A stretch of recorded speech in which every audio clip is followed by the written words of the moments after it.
বাংলাদেশের মানুষ নামাজ বুঝে, খেলাফত বুঝে না। বাংলাদেশের মানুষ রোজা রাখা ফরজ বুঝে, ইসলামী খেলাফত শরিয়া আইন এগুলো বুঝে না। বাংলাদেশের মানুষ কোনো কোনো ক্ষেত্রে এখন পর্দাও বুঝতেছে, পর্দা করা উচিত, ফরজ, জাকাত দেওয়া উচিত। ইসলামী শাসন কায়েমের বিষয়টা তারা বুঝে না, বরং তাদের মধ্যে অনেক সন্দেহ কাজ করে যে আসলে এটা করলে আবার পশ্চিমারা আমাদের উপর তেড়ে আসবে কিনা, আমাদের স্বাধীনতা হস্তক্ষেপ করবে কিনা, তাই না? এইটা তাইলে এই খিলাফার সুফল, উপকারিতা এবং এটা না থাকার কুফলটা জনগণের মাঝে প্রচার করা, ব্যাপকভাবে দাওয়াতের মধ্যে এটা নিয়ে আসা, এই শব্দগুলো ব্যবহার করা। এবং এর বাইরে বিপরীতে যে তাগুতি সিস্টেম, যে so called democracy, so called secularism, communism, so called nationalism, এগুলো যেভাবে আমাদের ক্ষতি করতেছে, ইসলামী শরীয়তের পথে বাধা হয়ে দাঁড়াচ্ছে, এটা মানুষের সামনে স্পষ্ট করা। মানে এক কথা পয়েন্ট হচ্ছে জনসচেতনতা তৈরি করা, খেলাফার পক্ষে জনসচেতনতা তৈরি করা, অমুসলিমদেরকে বোঝানো, অমুসলিম ভাই বোনদেরকেও এটা বোঝানো বা জানানো যে খিলাফার আন্ডারে তারাই সবচেয়ে বেশি সিকিউর থাকতে পারবে। কারণ একটা প্রশ্ন ওঠে খেলাফার কথা আসলে, যে খেলাফা হলে কি এটা মৌলবাদী রাষ্ট্র হয়ে যাবে কিনা, হিন্দুদের উপর অত্যাচার হবে কিনা, এই হবে কিনা, সেই হবে কিনা। এটা সম্পূর্ণ একটা মিথ্যা বানোয়াট বোগাস কথা। উমর রাদিয়াল্লাহু আনহু খেলাফত কালে কোন অমুসলিমের উপরে যাররা পরিমাণ কোনো অত্যাচার হয়েছে? বরং আমরা দেখি এখনকার গণতান্ত্রিক সিস্টেমগুলোতে এগুলো হচ্ছে, এবং এই ইস্যুগুলোকে মানুষ রাজনৈতিক হাতিয়ার বানাচ্ছে না, সুবিধা হাসিলের জন্য ইস্যু সৃষ্টি করতেছে। বাংলাদেশে আল্লাহ না করুক, বাংলাদেশে যদি কেউ চক্রান্ত করে, আল্লাহ পাক এইসব চক্রান্ত থেকে আমাদেরকে হেফাজত করেন, দোয়া করি, যে এই হিন্দু ভাই বোনদেরকে যদি কিছু মানুষ আঘাত করা শুরু করে, তাহলে বাংলাদেশের প্রতি সবার আগে কে তেড়ে আসবে বলেন তো দেখি? ওকে বসে থাকবে? আমরা না হয় আমাদের ভাইদেরকে ফিলিস্তিনে মারলে আগাই না, সিরিয়াতে মারলে আগাই না, আগাইতে পারি না, পাশের দেশ আরাকানে মারলেও আমরা আগাইতে অনেকে পারি না। তাই বলে কি খ্রিস্টানরা পারে না, চাইনিজরা পারে না, ইন্ডিয়ানরা পারে না? ওরা কিন্তু ঠিকই আসবে। আপনি বাংলাদেশের মাটিতে যদি কোনো আমেরিকানকে কখনো মারতেন বা মারেন, নাউজুবিল্লাহ, না এটা করতে বলতেছি না, তাহলে দেখেন পুরো শক্তি নিয়ে এসে আপনাকে হামলা করবে না? কোন ইহুদিকে যদি আপনি বাংলাদেশে হত্যা করেন, তাহলে পুরা ইসরায়েল আপনার বিরুদ্ধে যুদ্ধ ঘোষণা করবে না? কিন্তু মুসলিমদেরকে সারা বিশ্বে মেরে ফেললে আমরা ওইটা করতে পারি না, বা ওইটার চেতনা আমাদের মধ্যে কাজ করে না। হারাম রিজিকের ব্যক্তি দিয়ে না হবে দাওয়াত, আর না জিহাদ, না খেলাফত। রিজিকে সুদ, রিজিক নোংরা, ঘুষ, দুর্নীতি, আত্মসাৎ, অন্যের সম্পদ আত্মসাৎ করছেন, নাউযুবিল্লাহ, ওই বাজারে মাপে কম দিচ্ছেন, ইত্যাদি ইত্যাদি। তাহলে এই রিজিক খেয়ে কি ইলম অর্জন হবে, আর কি ইবাদত করা হবে, আর কি তাজকিয়া অর্জন হবে, এটা আপনি বুঝতে পারছেন। আর খিলাফত বহু দূরের কথা, তাই না? ওইটা তো চূড়ান্ত একটা স্টেজ, যে একদম বিশ্বের ক্ষমতা, রাজনৈতিক ক্ষমতা হাসিল করা। তাহলে আমাদের সব রিজিকটাকে হালাল করার চেষ্টা করতে হবে। এখন তো সুদের মাধ্যমে নোবেল পুরস্কার পায় মানুষ, তাই না? এটা হলো জাতিগত অবস্থা। তাহলে আপনি রিজিক হালাল কত টাফ বুঝতে পারছেন কিনা, কত কঠিন রিজিক হালাল হওয়া। আমরা পশ্চিমাদের কাছে গ্রহণযোগ্যতার মানদণ্ড বানাচ্ছি কোন কোন ক্ষেত্রে, অথচ আমরা ভুলে গেলাম যে সবচেয়ে গ্রহণযোগ্য সে ব্যক্তি যে আল্লাহর কাছে গ্রহণযোগ্য। কি আশ্চর্য! অং সান সুচি নোবেল পুরস্কার পেয়েছিল, মনে আছে আপনাদের? কিসে? পিস, শান্তিতে। যার হাতে আরাকানের বহু মুসলিম এবং অমুসলিম, শুধু মুসলিম না, মুসলিম অমুসলিম বহু মানুষের রক্ত লেগে আছে। কিসে নোবেল পুরস্কার পাইছে সে? এখন যদি আমি এই পুরস্কারের মানদণ্ডে তাকে যাচাই বাছাই করা শুরু করি, তাহলে আপনি একটু জাহেলে মোরাক্কাব, এবং না আপনি দিন বুঝেন, না দুনিয়া বুঝেন, না ইহকাল বুঝেন, না পরকাল বুঝেন। আল্লাহ পাকের কাছে যে মাকবুল, সেই মাকবুল। আল্লাহ পাকের কাছে যে গ্রহণযোগ্য, সেই গ্রহণযোগ্য। এই গ্রহণযোগ্যতার মানদণ্ড পশ্চিমাদের দর্শন নয়, বরং কোরআন এবং হাদিসের মূলনীতির আলোকে আমাকে বুঝতে হবে যে কে আল্লাহর কাছে গ্রহণযোগ্য হতে পারে। আফসোস এই বিষয়গুলোকে কেন্দ্র করে করতেই হয় যে আমরা এই বিষয়গুলো ভুলেই গেছি। আমাদের চোখ দুনিয়া ছাড়া কিছুই বুঝে না। ভাবখানা এমন যে পশ্চিমাদের কোনো গ্রহণযোগ্য ব্যক্তি বা তাদের কোনো খাদেম আমাদের ত্রাণকর্তা হয়ে আসবে, উম্মাহকে খেলাফার দিকে নিয়ে যাবে। ভাবখানা এরকম, আমাদের ভাবখানা এরকম।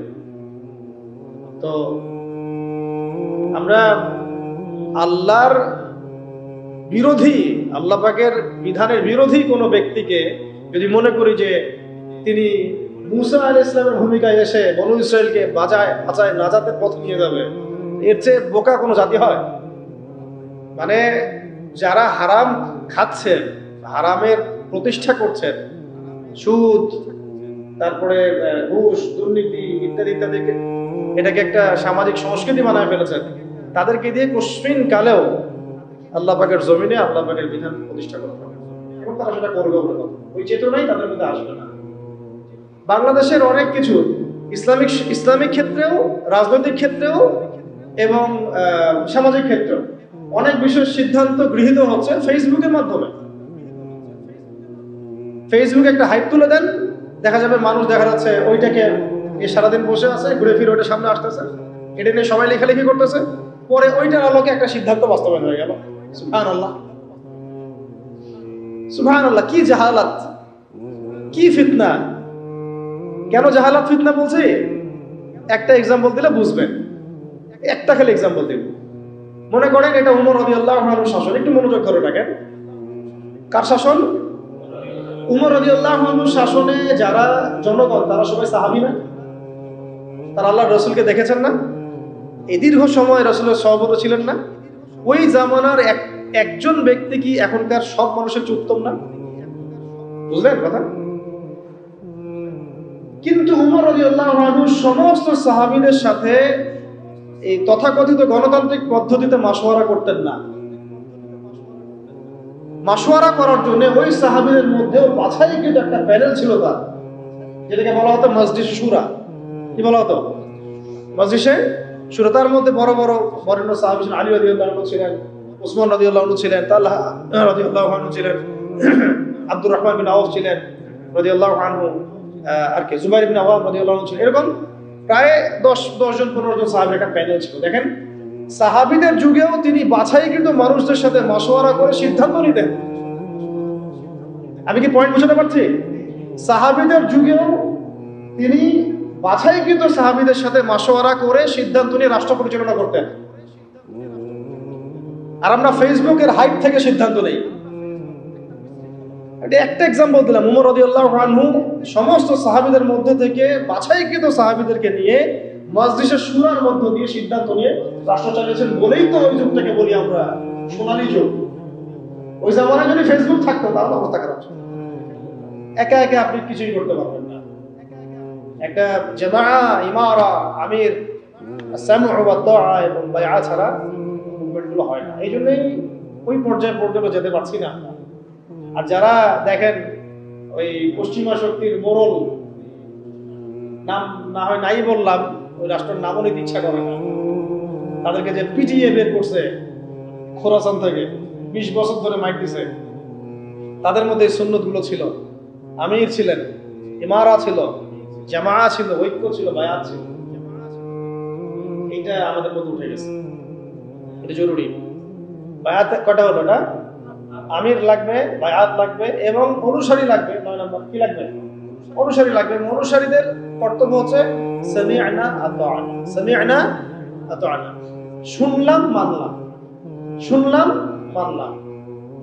হ্যাঁ, যদি আমিরের মধ্যে এমন কিছু দেখা যায় যে সে সরাসরি কোরআন সুন্নাহর বিরোধী কোনো কাজ করছে, তখন আপনার ওই কথার উপর কোনো ইয়া নাই, আপনাকে শুনতে হবে না, মানতে হবে না, তখন এটা নাই। যেমন আবু বকর রাদিয়াল্লাহু আনহু যখন খলিফা হয়েছেন, আপনারা একটু এটা গুগলও সার্চ করলেও পাবেন, কিতাব না করলেও গুগলও পাবেন। যখন তিনি খলিফা হয়েছেন তখন জাতির উদ্দেশ্যে একটা ভাষণ দিয়েছেন। কত মিনিটের ভাষণ জানেন? কত সেন্টেন্সের ভাষণ? 4 থেকে 5টা সেন্টেন্সের ভাষণ। পুরো জাতির উদ্দেশ্যে ভাষণ দিচ্ছেন খলিফা হওয়ার পরে। কত সেন্টেন্সে? 4 থেকে 5টা বাক্যের ভাষণ। তাহলে কোন জাতি চিন্তা করেন, আর কত মানে বড় আল্লাহর ওলি তিনি এটাও চিন্তা করেন। আবু বকর রাদিয়াল্লাহু বলছেন যে আমি তোমাদের মধ্যে সর্বশ্রেষ্ঠ মানুষ নই, মানে আমি মনে করি না যে আমি তোমাদের মধ্যে সর্বশ্রেষ্ঠ মানুষ, কিন্তু আমাকে তোমাদের মানে আপনাদের পক্ষ থেকে এই দায়িত্ব দেওয়া হয়েছে। 1 নাম্বার সেন্টেন্স শেষ। 2 নাম্বার হচ্ছে আসিদকু আমানা ওয়াল কাযিবু খিয়ানা, সত্য এবং সত্যবাদিতা হচ্ছে আমানত, এবং মিথ্যা, এই যে প্রতারণা, মিথ্যা, এগুলো হচ্ছে খিয়ানা। 2টা সেন্টেন্স, ঠিক আছে? দাঈফুম মিনকুম কাওয়িউন ইনদি হাত্তা আখুযা হাক্কা লাহু ইনশাআল্লাহ, তোমাদের মধ্যে যারা দুর্বল তারাই আমার কাছে সবচেয়ে বেশি শক্তিশালী। হ্যাঁ, তোমাদের মধ্যে যারা দুর্বল তারা আমার কাছে সবচেয়ে বেশি শক্তিশালী, যতক্ষণ পর্যন্ত মানে আমি তোমাদের হকটা আদায় না করছি। আর কাওয়িউন ফিকুম মিনকুম দাঈফুন ইনদি হাত্তা আখুয হাক্কা মিনহু ইনশাআল্লাহ, আর তোমাদের মধ্যে যারা শক্তিশালী মনে করো তারাই আমার কাছে দুর্বল, যতক্ষণ না তোমাদের কাছ থেকে আমি গরিবের হকটা আদায় না করছি। চিন্তা করুন, ভাষণ দেখছেন? কটা সেন্টেন্স হলো? আরেকটা হচ্ছে 5 নম্বর হচ্ছে যে আল্লাহ পাক ওই জাতিকে সম্মানিত করেন যে জাতি জিহাদের পথ বেছে নিয়েছে, আর যখন কোন জাতি জিহাদের রাস্তা ছেড়ে দেয় আল্লাহ পাক তখন তাকে অসম্মানিত করেন। কত নম্বর সেন্টেন্স? 5। আর 6 নম্বর একটা সেন্টেন্স ছিল, হ্যাঁ মনে করছি, আর কোন জাতি তখনই ধ্বংস হয় যখন তার মধ্যে অশ্লীলতা ছড়িয়ে পড়ে। কুমুরিস সালাহ ইয়ারহামুকুমুল্লাহ, সালাতের জন্য দাঁড়াও, আল্লাহ তোমাদের উপর রহম করবে। শেষ ভাষণ জুমার আগে হয়েছে, জুমার নামাজের আগে। এটা বুঝতে পারছেন? তো আমির যেমন লাগবে এরকম অনুসারী লাগবে। আপনারা কি জানেন যে বর্তমান বিশ্ব যে চলতেছে এই তাগুতি বিধান দিয়ে, শয়তানি বিধান দিয়ে, এরও একটা শূরা পরিষদ আছে? হ্যাঁ, ওটা কি? জাতিসংঘ। হ্যাঁ, এটা জাতিসংঘ। চাচা বুঝতে পারছে। অবাক হইলাম। জাতিসংঘ না, জাতিসংঘের সাধারণ পরিষদ না, কিন্তু জাতিসংঘের সিকিউরিটি কাউন্সিল। দুটা ওখানে প্যানেল আছে, কিন্তু একটা সাধারণ পরিষদ, একটা হচ্ছে কি সিকিউরিটি কাউন্সিল। সিকিউরিটি কাউন্সিল থেকে সিদ্ধান্ত গৃহীত হয় যে কি হবে না হবে, কোন কোথায় কি করবো। আরবের 8-10টা রাষ্ট্রকে 2-3 বছর 4 বছরের ব্যবধানে আরব বসন্তের স্লোগান দিয়ে পুরাই চেঞ্জ করে ফেলে দিচ্ছে। এটা এমন এক দাজ্জালীয় শক্তি। দাজ্জাল তো মানুষের রূপে আসে নাই, অনুসারী তো ওরা তৈরি করে রেখে দিছে। আপনারা হাদিস পড়েন, আমরাও পড়ি। আগে একভাবে বুঝতাম, যতদিন যাচ্ছে আল্লাহ পাক অন্যভাবে বোঝার তৌফিক দিচ্ছেন, আলহামদুলিল্লাহ। দাজ্জাল যে সারা বিশ্ব চষে বেড়াবে, ওকে সারা বিশ্বের প্রত্যেক গ্রামে গ্রামে হেঁটে হেঁটে বেড়াবে, নাকি অনুসারী দিয়ে শাসন করাবে? কমন সেন্স না? সব জায়গায় যে ওকে প্রত্যেকটা নূরপুরে ওকে আসতে হবে ওর শাসন প্রতিষ্ঠা করার জন্য? ওর কোন এজেন্ট থাকলেই যথেষ্ট। আবার ভালো দিক দিয়ে দেখেন, ওমর রাদিয়াল্লাহু আনহু খেলাফতের সময় তিনি কি পুরো বিশ্বের সব জায়গায় ঘুরে ঘুরে বেরিয়ে শাসন করেছেন? তিনি ছিলেন মদিনায়, চেইন অফ কমান্ড। তার অনুসারী সাহাবায়ে কেরাম রাদিয়াল্লাহু আনহুম তারা বিভিন্ন জায়গায় তাদের কাজ করছেন, ইসলামের কাজ করছেন। এটাই তো মানে স্ট্র্যাটেজি হয়। দাজ্জাল আসে নাই, বের হয়নি, তো কি হয়েছে? ওর অনুসারী তো অ্যাক্টিভ সবাই। তখন গৃহযুদ্ধ লাগাই দেওয়ার চেষ্টা করবে, ওই যে গুজরাটের মতো, হায়দ্রাবাদের মতো। আর গৃহযুদ্ধ যেখানেই লাগবে সেখানেই যে রাষ্ট্র আসবে তার নাম হলো আমেরিকা। যেখানেই দেখবে যে গৃহযুদ্ধের মতো কোনো পরিবেশ, ও আসে বলবে যে আমার এখানে শান্তি কায়েম করতে হবে, গণতন্ত্র কায়েম করতে হবে, তাই আসছি। আর তখন আরেক নতুন সিরিয়ার জন্ম হইতে পারে, নাউযুবিল্লাহ। এটা না হোক, আমরা তাই দোয়া করি, কিন্তু এটা একটা ইন্টারপ্রিটেশন যেটা হয়েছে বিশ্বে, এরকম ঘটনা কিন্তু ঘটেছে। এর আলোকে, অভিজ্ঞতার আলোকে কথাটা বললাম যে অমুসলিম ভাই বোনদেরকে এটা নিশ্চিত করা, বোঝানো যে খিলাফা রাষ্ট্র কোনো মৌলবাদী কনসেপ্ট না, মানে ওদের বক্তব্য অনুযায়ী এটার মধ্যে প্রত্যেক অমুসলিমের অধিকার শতভাগ নিশ্চিত থাকবে, বরং বর্তমান প্রচলিত পদ্ধতি চাইতে বেশি থাকবে। তারা তখন আমাদের জিম্মি, একজন জিম্মিকে হত্যা করলে সে জান্নাতের ঘ্রাণও পাবে না, এমন হাদিস আছে। তারা আমাদের জিম্মেদারিতে থাকবে। তারা আমাদের জিম্মি মানে কি? তারা আমাদের জিম্মেদারির মধ্যে থাকবে, ওদের জান মাল হেফাজত করা আমাদের দায়িত্ব তখন। তো হাদিসে আসছে, কেউ যদি এমন কোন জিম্মিকে হত্যা করে তাহলে সে তো জান্নাতে যাচ্ছে না, জান্নাতের ঘ্রাণও পাবে না। তাহলে এটা কঠিন না? তো এই সচেতনতা তৈরি করা এটা খুব ইম্পর্টেন্ট একটা কাজ। তাই একজন বললেই হবে না, আপনাদের সবাইকে এখন থেকে কথার মধ্যে এই বিষয়গুলো আনতে হবে যে শুধুমাত্র নামাজ, রোজা, হজ, যাকাত এই বিষয়গুলোই ইসলাম নয়, বরং ইসলামিক শাসন প্রতিষ্ঠা করার জন্য আমাদের চেষ্টা করব। ইসলামী ল, ইসলামী শরিয়া আইন, ইসলামিক খেলাফা কনসেপ্ট, এই কনসেপ্টটা সবাইকে বুঝানো। আমি খুব আশা করেছিলাম যে এই ধাক্কায় হয়তো ইসলামী খেলাফতের দিকে হয়তো আমরা একটু মুভ করতে পারতাম, কিন্তু আবারও হতাশ হলাম, চরমভাবে হতাশ হলাম। আমরা দেখলাম যে মাজলুমের বিজয় হলো, জালেমের পতন হলো, এরকম করে আমরা দেখলাম। ইতিহাসে হয়েছে, ফেরাউন ধ্বংস হয়েছে, নমরুদ ধ্বংস হয়েছে, কিন্তু আমরা যেন ওই ফেরাউনের কবল থেকে নিষ্কৃতি প্রাপ্ত এই উদ্ধত বনু ইসরায়েলের মতো হয়ে না যায়। আমার কথা, ফেরাউনের কবল থেকে মুক্তি পাওয়ার মাত্র 40 দিনের মাথায় বনু ইসরায়েল বাছুর পূজা শুরু করছিল। কত দিনের মাথায়? আর আমরা তো 40 দিন লাগে নাই, 7 দিনের মাথায় আমরা মাশাআল্লাহ ট্রান্সজেন্ডার, সুদ, পশ্চিমাদের দাস, এমন কিছু মানুষকে আমরা আমাদের মাথার উপরে নিয়ে চলে আসি। আল্লাহ আমাদেরকে বোঝার তৌফিক দান।